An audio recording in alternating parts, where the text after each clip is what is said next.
ನಮಸ್ಕಾರ ವೀಕ್ಷಕರೇ, ನಾವಿವತ್ತು ಹೋಗ್ತಾ ಇದ್ದೀವಿ ಮಿನಿ ಟಿಬೆಟ್ ನೋಡೋಕ್ಕೆ. ಇದರ ಹೆಸರು ದೋಂಡೆನ್ ಲಿಂಗ್ ಅಂತ. ದೋಂಡೆನ್ ಲಿಂಗ್ ಟಿಬೆಟಿಯನ್ ಸೆಟಲ್ಮೆಂಟು. ಇದು ಇರೋದು ನಮ್ಮ ಕರ್ನಾಟಕದಲ್ಲೇ BR ಹಿಲ್ಸ್ ಕೆಳಗೆ ಇದೆ, ಅಂದರೆ ಕೊಳ್ಳೇಗಾಲ ತಾಲೂಕಲ್ಲಿದೆ. ಇಲ್ಲಿ ನೀವು ಟಿಬೆಟಿಯನ್ಸನ್ನು ನೋಡ್ತೀರಾ, ಹಾಗೆ ಅವ್ರ ಮೊನಾಸ್ಟ್ರೀಸು, ಅವ್ರ ಕಲ್ಚರು, ಹಾಗೆ ಅವ್ರ ಫುಡ್ಡು ಟೇಸ್ಟ್ ಮಾಡ್ಬೋದು. ಬನ್ನಿ, ಮತ್ತೆ ಆಗ್ತಡ ಒಳಗಡೆ ಹೋಗೋಣ. ದೋಂಡೆನ್ ಲಿಂಗ್ ಅಂದರೆ ಲ್ಯಾಂಡ್ ಆಫ್ ಫುಲ್ಫಿಲ್ಮೆಂಟ್ ಅಂತ ಅರ್ಥ.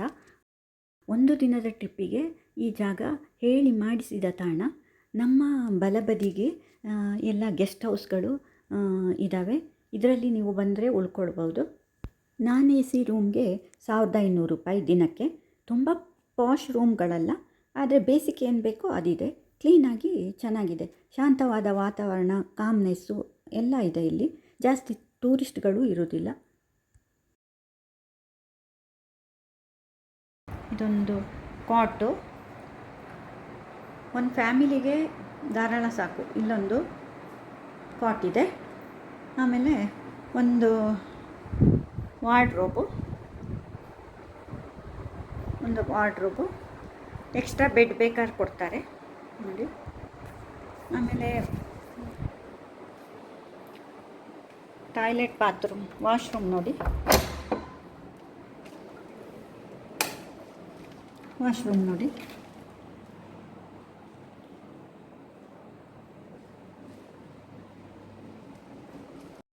ನಾವು ರಾತ್ರಿ ಊಟಕ್ಕೆ ಟಿಬೆಟಿಯನ್ ಕೆಫೆಗೆ ಹೋದ್ವಿ. ನೋಡೋಣ ಸ್ಥಳೀಯ ಊಟ ಹೇಗಿರುತ್ತೆ ಅಂತ ಟೇಸ್ಟ್ ಮಾಡೋಣ ಅಂತ ಹೋದ್ವಿ. ಇಲ್ಲೇ ಬಾಗಿಲಲ್ಲಿ ಒಂದು ಹೊರಗೆ ಬೆಕ್ಕು ಇತ್ತು, ಚೆನ್ನಾಗಿತ್ತು. ಒಂದು ಲೆಮನ್ ಟೀ ಆರ್ಡರ್ ಮಾಡಿದ್ವಿ ನೋಡಿ, 30 ರೂಪಾಯಿಗೆ. ತುಂಬ ಚೆನ್ನಾಗಿ ದೊಡ್ಡ ಅದರ 30 ತಿಂತಾರೆ. ಇದು ನಿಂದೇನಿದು? Strawberry milk shake.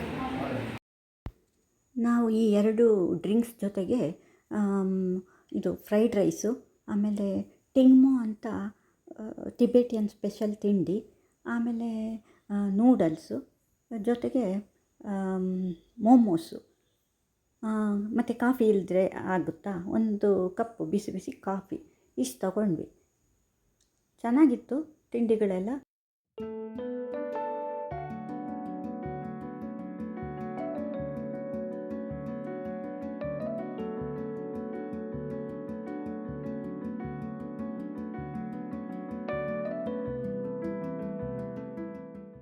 DC ಅಂದರೆ ಡಿಯರ್ ಕೆಫೆ ಅಂತ. ಇಲ್ಲಿ ಟಿಬೆಟಿಯನ್ ಸೆಟ್ಲ್ಮೆಂಟ್ ಒಳಗೆ ಇದೆ. ಇದು veg and non veg cafe. ನಾವಿಲ್ಲಿ ವೆಜ್ ಐಟಮ್ಸು ಆರ್ಡರ್ ಮಾಡಿದ್ವಿ. ಎಲ್ಲ ಸುಮಾರು ಸಿಗುತ್ತೆ, ಏನೇನೋ. ಮೆನು ಅಲ್ಲಿ ಮಿಲ್ಕ್ ಕಾಫಿ, ಆಮೇಲೆ ಟೀ, ಆಮೇಲೆ lemon tea, peach ice tea, ಸುಮಾರು ಐಟಮ್ ಎಲ್ಲ ಇದೆ. Milk shakes, peri peri French fry ಇದೆ. ಆಮೇಲೆ ರೈಸ್ ಐಟಮಲ್ಲಿ ಫ್ರೈಡ್ ರೈಸು, ಆಮೇಲೆ ಪ್ಲೇನ್ ರೈಸ್ ಇದೆ, ಮೋಮೋಸ್ ಇದೆ. ತುಂಬ ಮೆನುವಲ್ಲಿ ತುಂಬ ಐಟಮ್ಸ್ ಇದೆ. ಕಾಫಿ, ಬಿಸಿ ಬಿಸಿ ಕಾಫಿ ಕೊಟ್ಟಿದ್ದಾರೆ. 30 ರೂಪಾಯಿಗೆ ವರ್ತ್ ಇದು.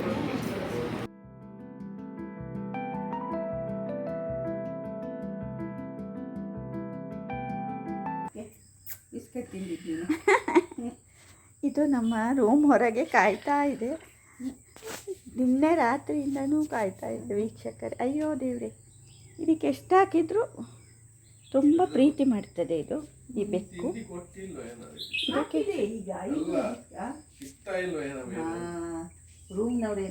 ಇದು ನೋಡಿ, ಹೀಗೆ ರೂಮ್ ಹೊರಗೆ ಕಾಯ್ತಾ ಇತ್ತು ರಾತ್ರಿ ಎಲ್ಲ. ಅದಕ್ಕೀಗ ಹಂಟಿಂಗ್ಸ್ ಆಗೋದಿಲ್ಲಲ್ಲ, ಅಜ್ಜ ಆಗಿದೆ, ಹಂಟಿಂಗ್ ಮಾಡೋಕ್ಕಾಗಲ್ಲ ಆಗ್ತೌದು. ಈ ಬೆಕ್ಕು ನಮ್ಮ ರೂಮ್ ಹೊರಗಡೆ ಕಾಯ್ತಾ ಇತ್ತು ವೀಕ್ಷಕರೇ. ಎಷ್ಟು ಚೆನ್ನಾಗಿದೆಯಲ್ಲ, ಮುದ್ದು ಮುದ್ದಾಗಿ. ಪರ್ಷಿಯನ್ ಹುಚ್ಚೆ ಇದು. ಹೀಗೆ ಆಲ್ಕೋಹಾಲ್ ಪ್ರೋಹಿಬಿಟೆಡ್. ಕಣ್ಣು ಮುಚ್ಚು ಅಂತ ಇದೆ. ಈ ನಾಯಿ ಗೆಸ್ಟ್ ಹೌಸ್ ಮ್ಯಾನೇಜರ್ದು ಹೆಸರು ಏಂಜೆಲಾ ಅಂತ. ಬಿಸ್ಕಿಟ್ ಅಂದರೆ ಇದಕ್ಕೆ ತುಂಬ ಇಷ್ಟ. ತುಂಬ ಮುದ್ದಾಗಿದೆ ಈ ನಾಯಿ. 4-5 ತಿಂಗಳಾಯ್ತಷ್ಟೇ ಇದಕ್ಕೆ. ಏಂಜೆಲಾ ಚುಚ್ಚು ಚುಚ್ಚಿ ಚುಚ್ಚಿ ಇದಕ್ಕೆ ಏನು ಬೇರೆ ಚಪ್ಪಲ್ ಇದ್ರೆ ಹಾಕಿ ಇದಕ್ಕೆ ಒಂದು ಪೀಸ್ ಕಾರಲ್ಲಿ ಇದೆ. ಇದನ್ನ ಯಾಕೊಂದು ಸಾಕಲ್ಲ ಇದು ಹತ್ತು ತಳ್ಳು.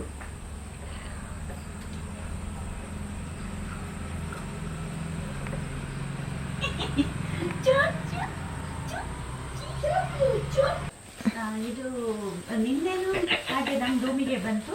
ಏನಾದ್ರು ಕೊಡ್ತಾರೆ ಅಂತ ನೋಡ್ತಾ ಇರ್ತೀವಿ. ನೀವು ಬೆಂಗಳೂರಿಂದ ಬರೋಕ್ಕೆ 4 to 5 hours ಬೇಕು. ಮೈಸೂರಿಂದಾದರೆ 2.5 ಗಂಟೆ ಸಾಕು. ಎಲ್ಲಿಂದಾದರೂ ಬನ್ನಿ. ಒಂದಂತೂ ನಿಜ, ಸುಂದರವಾದ ಪ್ರಕೃತಿ ನಿಮ್ಮನ್ನು ಕೈ ಬೀಸಿ ಕರೀತಾ ಇರುತ್ತೆ. ಎಷ್ಟು ಚೆನ್ನಾಗಿದೆ ನೋಡಿ. ಇದು ಹಿಂದ್ಗಡೆ ಪರ್ವತ ಕಾಣ್ತಾ ಇದೆ. ಅದರಲ್ಲಿ ಒಳ್ಳೆ ಮಂಜಿನ ಹೊದಿಕೆ ಥರ ಇದೆ ಮೇಲ್ಮೇಲೆ. ಈ ಬಿಸಿಲು ಬಿದ್ದರೆ ಎಲ್ಲ ಹೊಟ್ಟೋಗುತ್ತೆ. ಕಾಣಿಸ್ತಾ ಇದೆಯಾ ವೀಕ್ಷಕರೇ? ನಾನು ವಿಡಿಯೋ ಮಾಡ್ತಾಯಿದ್ದೀನಿ ನೋಡಿ. ನಮ್ಮ ಗೆಸ್ಟ್ ಹೌಸಿಂದ ದೂರದಲ್ಲಿ ಪರ್ವತ ಕಾಣ್ತಾ ಇದೆ. ವೆಸ್ಟರ್ನ್ ಘಾಟ್ಸು ಎಲ್ಲ ಹೆಂಗೆ ಕಾಣ್ತಾ ಇದೆ ನೋಡಿ. ವಾವ್, ಸೂಪರ್ ದೃಶ್ಯ. ಈ ಊರು ಕರ್ನಾಟಕದ ಗಡಿ. ಇಲ್ಲಿಂದ ತಮಿಳುನಾಡಿಗೆ ಕೇವಲ 10ರಿಂದ 15 ಕಿಲೋಮೀಟರ್ ಅಷ್ಟೇ ಇದೆ.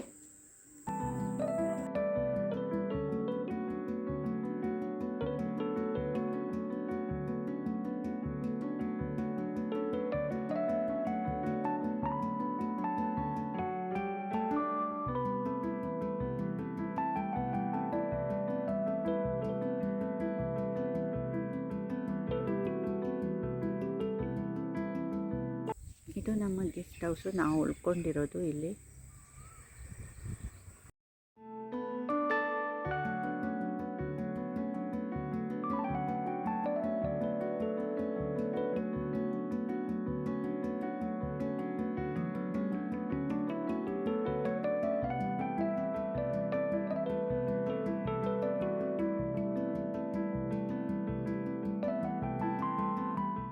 ನಮ್ಮ ಗೆಸ್ಟ್ ಹೌಸ್ ಎದುರುಗಡೆ ನನ್ನ ಜೊತೆ ಬಂದವರು ಫ್ಯಾಮಿಲಿ ಮೆಂಬರ್ಸ್ ಎಲ್ಲ ಇದ್ದೀವಿ ನೋಡಿ.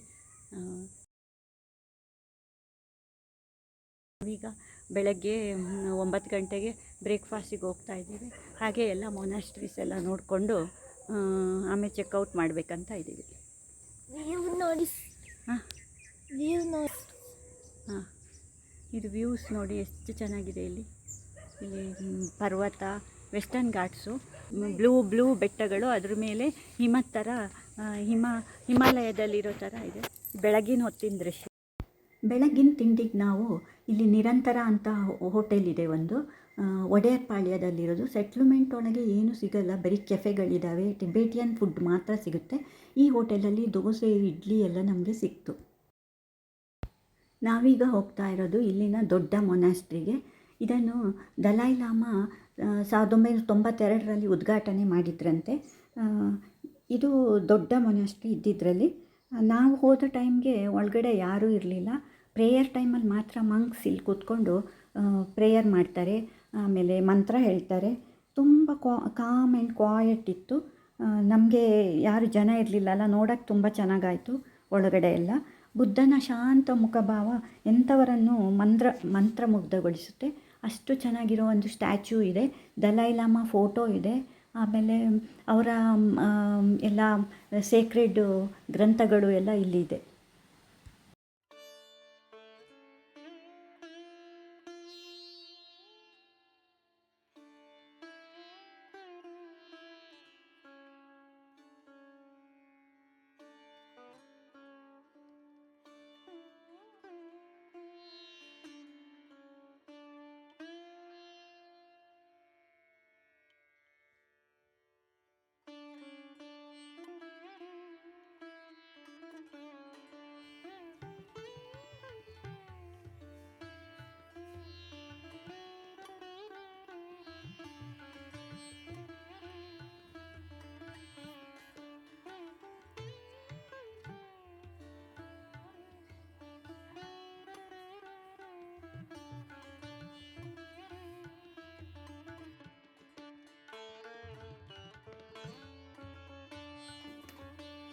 ಡ್ರಮ್ ಇದು ಪೂಜೆ ಟೈಮಲ್ಲಿ ಬಾರಿಸ್ತಾರೆ.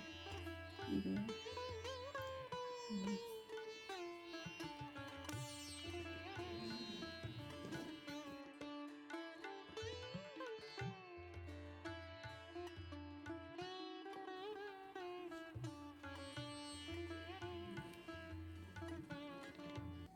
ಇಲ್ಲಿ English medium school, English medium school, ಎಲ್ಲ general school, Hindi Hindi science social ಎಲ್ಲ ಇದೆ. ಕನ್ನಡನೂ ಕಲಿತಾರಾ ಇಲ್ಲಿ? ಜಾಸ್ತಿ ಇಲ್ಲ. ಸ್ವಲ್ಪ ಕನ್ನಡ ಜಾತಿ ಆ ಕಡೆ ಒಡೆಬಲ್ಲ ಅಲ್ಲೆಲ್ಲ ಇದ್ದಾರೆ. Okay, thank you so much. ಈ ಥರದ ಬಣ್ಣ ಬಣ್ಣದ ಫ್ಲ್ಯಾಗ್ಗಳನ್ನು ನಾವು ಇಲ್ಲಿ ಎಲ್ಲ ಕಡೆ ನೋಡ್ತೀವಿ. ನೋಡೋಕ್ಕೆ ತುಂಬ ಚೆನ್ನಾಗಿದೆ. ಆದರೆ ಇದರ ಸಿಗ್ನಿಫಿಕೆನ್ಸ್ ಏನು ಗೊತ್ತಾ? ಒಂದು ಶುಭ ತರುತ್ತೆ ಅಂತ, ಇನ್ನೊಂದು ಇವರು ಬೆಟ್ಟದ ಕೆಳಗೆ ಇರೋದ್ರಿಂದ ಗಾಳಿ ತುಂಬ ಜಾಸ್ತಿ ಇದೆ, ಅದನ್ನು ತಡೆಯೋಕ್ಕೂ ಹೆಲ್ಪ್ ಮಾಡುತ್ತೆ ಅಂತ ಇದನ್ನು ಕಟ್ತಾರಂತೆ.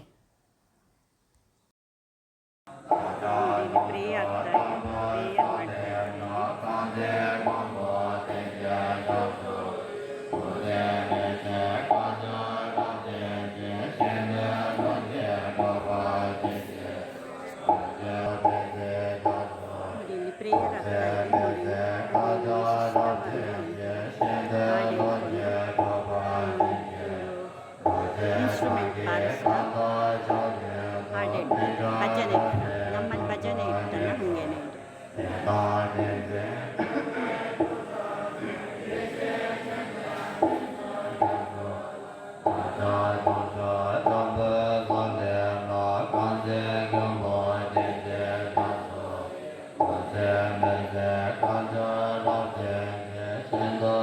ಮೇಡಮ್, ನಿಮ್ಮ ಹೆಸರೇನು? ನನ್ನ ಹೆಸರು ದಿಕ್ಕಿ. ಬಿಟ್ಟು ಬಿಟ್ಟು ಬಂದದ್ದಕ್ಕೆ ಊರು ಬೇಜಾರು ಅದೇ ಅವರಿಗೆಲ್ಲಗೆ ಅದೇ. ಅಲ್ಲ, ಅವ್ರ ನೇಟಿವ್ ಪ್ಲೇಸ್ ಬೇಜಾರಿದೆಯಾ ಅವ್ರಿಗೆ? ಹೋಗಿ ನೋಡಬೇಕು. ಪಾಸ್ ಸಿಗಲ್ವಾ? ಓ, ಯಾರ ಹತ್ರ ಪಾಸ್ ತಗೋಬೇಕು? ಚೈನೀಸ್ ಹತ್ರನೇ ತಗೋಬೇಕು? ಎಂಬೆಸಿಲ್ ತಗೋಬೇಕು. ಅಲ್ಲಿ ನಿಮ್ಮ ಟಿಬೆಟಿಯನ್ಸ್ ಯಾರು ಇಲ್ವಾ ಇವಾಗ? ಇದ್ದಾರೆ. ಅದೇ ನನ್ಗೆ ಗೊತ್ತಿಲ್ಲ ಅಲ್ಲಿ ಅದು ಏನು ಕನೆಕ್ಷನ್ ಇಲ್ಲ. ಆ ಥರ ಕನೆಕ್ಷನ್ ಇರಲ್ಲ.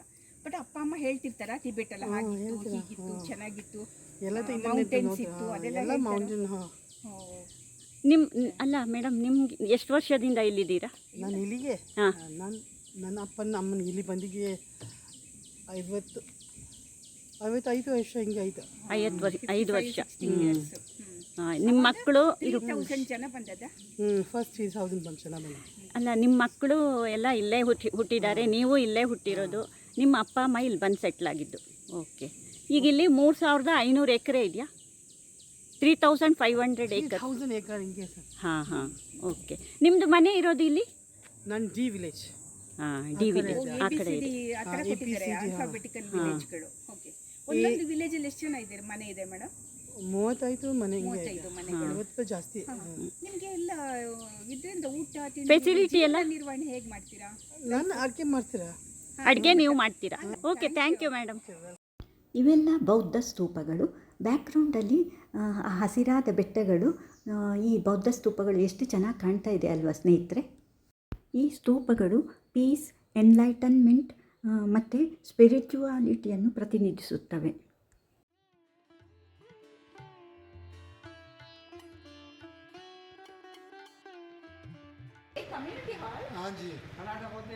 ಕನ್ನಡ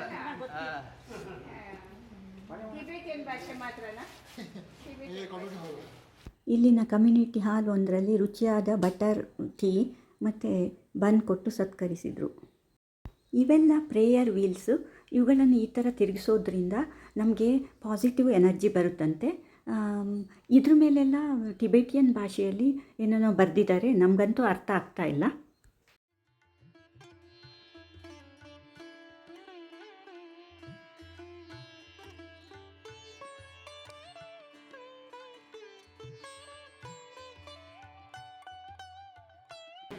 ಇಲ್ಲಿ ಪ್ರಾಣಿ ಬರಲ್ವಾ? Elephant, tiger, cheetah, any animal coming here? Animal. Animals. This elephant. Coming. Elephants coming there.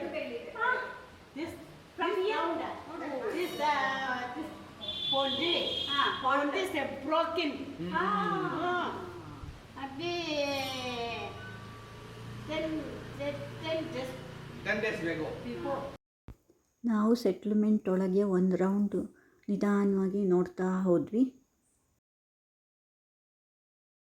ಈ ಥರದ್ದು ತುಂಬ ಇಲ್ಲಿದೆ. ಅದಕ್ಕೆ ನಾನು ಕಾರಲ್ಲೇ ಹೋಗುವಾಗ ಒಂದು ಫೋಟೋ ಹೊಡೆದೆ ಫ್ರೆಂಡ್ಸ್. ಇಲ್ಲಿ ಮನುಷ್ಯನಿಗೆ ವಾಸ ಮಾಡೋಕ್ಕೆ ಏನು ಬೇಕೋ ಎಲ್ಲವೂ ಇದೆ. ಸ್ಕೂಲ್ ಇದೆ, ಹೆಲ್ತ್ ಸೆಂಟರ್ ಇದೆ, ಮೊನಾಸ್ಟ್ರಿ ಇದೆ, ಅಂಗಡಿಗಳಿವೆ, ಕೆಫೆಗಳಿವೆ, ಎಲ್ಲವೂ ಇದರ ಒಳಗೇ ಇದೆ. ಸ್ನೇಹಿತರೆ, ಸ್ವಲ್ಪ ಹಿಸ್ಟ್ರಿ ನೋಡೋಣ. 1950ರಲ್ಲಿ ಚೈನಾ ಟಿಬೆಟನ್ನು ಆಕ್ಯುಪೈ ಮಾಡಿದಾಗ ಟಿಬೆಟಿಯನ್ನರು ಭಾರತಕ್ಕೆ ಓಡಿ ಬಂದರು. ಹೀಗೆ ಬಂದ ರೆಫ್ಯೂಜಿಗಳಿಗೆ ಭಾರತ ಸರ್ಕಾರ ಬೈಲ್ಕುಪ್ಪೆ, ದೊಂಡೆನ್ಲಿಂಗ್, ಧರ್ಮಶಾಲಾದಲ್ಲಿ ಉಳಿಯಲು ಅವಕಾಶ ಮಾಡಿತ್ತು. ಈ ದೊಂಡೆನ್ಲಿಂಗ್ ಸೆಟಲ್ಮೆಂಟನ್ನು 1974ರಲ್ಲಿ ಸ್ಥಾಪಿಸಲಾಯಿತು. ಇದು 3000 ಎಕರೆಯಷ್ಟು ವಿಶಾಲವಾದ ಜಾಗದಲ್ಲಿ ಹರಡಿಕೊಂಡಿದೆ. ಒಟ್ಟು 22 ಹಳ್ಳಿಗಳು ನಿರಾಶ್ರಿತರನ್ನು ಒಳಗೊಂಡಿದೆ. ಇವರು ಇಲ್ಲಿ ಮೊನಾಸ್ಟ್ರಿ, ಮನೆಗಳು ಮತ್ತು ಕೃಷಿ ತೋಟ, ಗದ್ದೆಗಳನ್ನು ಮಾಡಿಕೊಂಡು ಇದ್ದಾರೆ. ಈ ಹಳ್ಳಿಗಳ ಹೆಸರು ABCD ಈ ಥರ ಬೇರೆ ಬೇರೆ ಆಲ್ಫಬೆಟಿಂದ ಗುರುತಿಸಲಾಗುತ್ತೆ.